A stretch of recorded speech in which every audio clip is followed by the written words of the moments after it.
అహం జానామి విలపనం అంటారు శంకరాచార్య. నాకు విలపించడం కూడా తెలియదమ్మా, కానీ ఒక్కటి మాత్రం తెలుసు, పరం జానే మాతక త్వదనుసరణం క్లేశకరణం.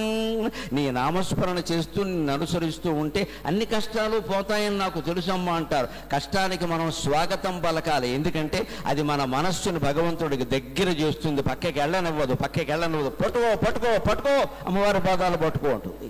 అందుకని పరిగెత్తుకొస్తాం వెదురుబాకి, అగరు వర్ణంలో ఉన్న అమ్మవారి పాదాలు పట్టుకోవడానికి పరిగెత్తుకొస్తాం. అది మనం గమనించాలి. కష్టములు ఎంత గొప్పవి, ఎకాయకి నింగనిపిం నీ పద పద్మమందు మా దృష్టిని నిల్పునవ్వి, గడిదేరును చిత్తము కష్టమందు, గడిదేరును చిత్తము కష్టమందు, సుస్పష్టము కష్టమూలములే సౌఖ్యములన్నీయు.